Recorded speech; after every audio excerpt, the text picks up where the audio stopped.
The transition to new manufacturing processes in the period from about 1760 to sometime between 1820 and 1840.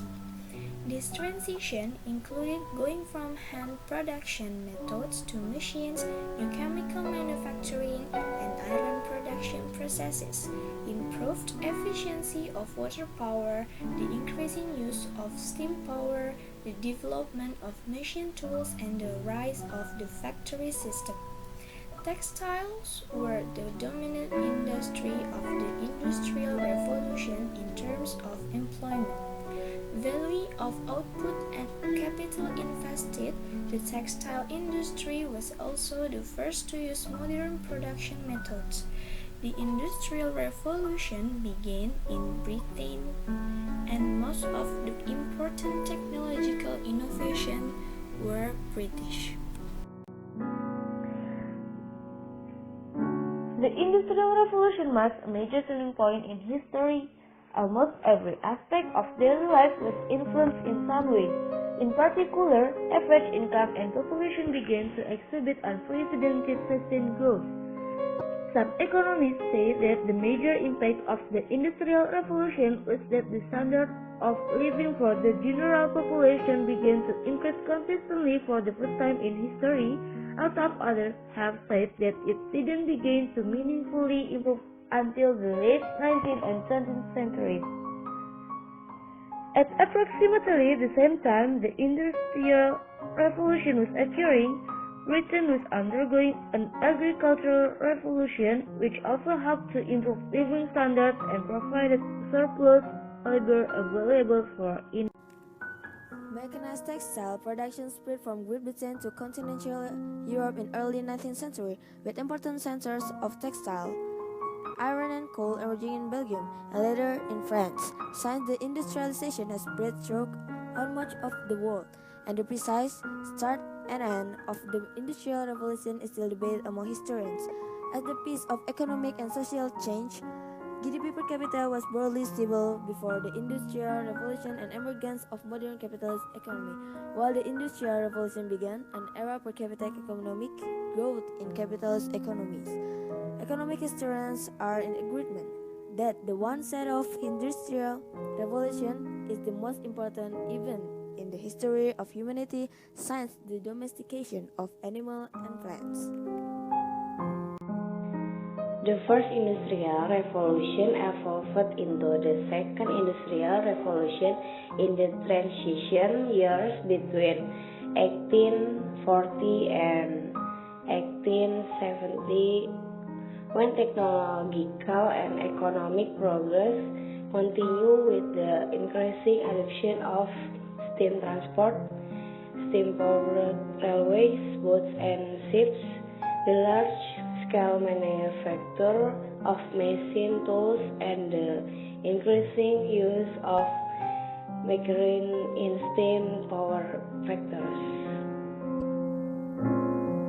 Early 18th century British industry was generally small-scale and relatively unsophisticated.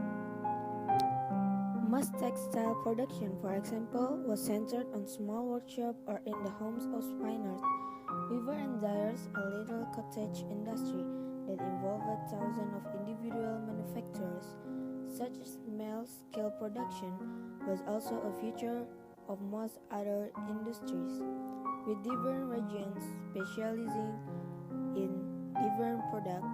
Metal production in the Midlands, for example, and the coal mining in the Northeast. To illustration of 18th century textile production, the techniques and technologies in agriculture paved the way for change. Increasing amounts of food were produced over the century, ensuring that enough was available to meet the needs of the ever-growing population. The surplus of cheap agricultural labor led to severe unemployment and rising poverty in many rural areas. As the result, many people left the countryside to find work in towns and cities. So the scene was set for a large-scale, labor-intensive factory system. Spinning of cotton into threads for weaving into cloth had traditionally taken place in the homes of textile workers. In 1769, however, Richard Arkwright patented his water frame that allowed large-scale spinning to take place on just a single machine. This was followed shortly afterwards by James Hargreaves' spinning jenny, which further revolutionized the process of cotton spinning. The weaving process was similarly improved by advance in technology. Edmund Cartwright's power loom, developed in the 1780s, allowed for the mass production of the cheap and light cloth that was desirable both in Britain and around the empire. Steam technology would produce yet more change. Constant power was now available to drive the dazzling array of industrial machinery in textiles and other industries which were installed up and down the country. New manufactories were the result of all these new technologies. Large industrial buildings usually employed one central source of power to drive a whole network of machines.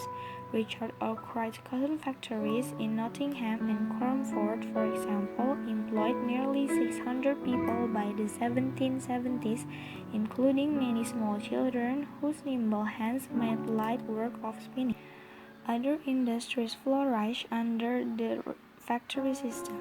In Birmingham, James Watt and Matthew Boulton established their huge foundry and metal works in Soho, where nearly 1,000 people were employed in the 1770s making buckles, bows and buttons, as well as the parts for new steam engines. Though not all factories were bad places to work, many were dismal and highly dangerous.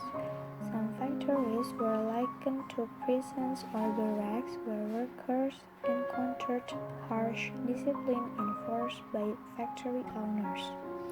Many children were sent there from workhouses or orphanages to work long hours in hot, dusty conditions and were forced to crawl through narrow spaces between fast-moving machinery. A working day of 12 hours was not uncommon and accidents happened frequently. The growing demand for coal after 1750 revealed serious problems with Britain's transport system. Thus, many mines stood close to rivers or the sea. The shipping of coal was slowed down by unpredictable tides and weather. Because of the growing demand for this essential raw material, many mine owners and industrial speculators began financing new networks of canals in order to link their mines more effectively with the growing centers of population and industry. The early canals were small but highly beneficial. In 1761, for example, the Duke of Bridgewater opened a canal between his colliery at Worsley and the rapidly growing town of Manchester. Within weeks of the canal's opening, the price of coal in Manchester halved. Other canal building schemes were quickly authorized. The early canals were small but highly beneficial. In 1761, for the example, the Duke of Bridgewater opened a canal between his colliery at Worsley and the rapidly growing town of Manchester. Within weeks of the canal's opening, the price of coal in Manchester halved. Other canal building schemes were quickly authorized by Acts of Parliament in order to link up an expanding network of rivers and waterways. By 1815, over 200 miles of canals were in use in Britain, carrying thousands of tons of raw materials and manufactured goods by horse-drawn barges. Most roads were in a terrible state early in this period. Many were poorly maintained and even major roads flooded during the winter. Journeys by stagecoach were long and uncomfortable. London in particular suffered badly when wagons and carts were broken down in poor condition and were left unable to deliver food to markets. Faced with these difficulties, local authorities applied for Turnpike Act that allowed for new routes to be constructed, paid for out-of-town space on paving traffic. The technique used in road construction, developed by pioneering engineers such as John McAdam and Thomas Telford, led to the Great Road Boom of the 1700 AC.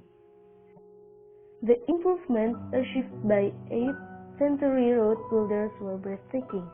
By the 1830, a stagecoach journey from London to Edinburgh took just 2 days, compared to nearly 2 weeks only half a century before.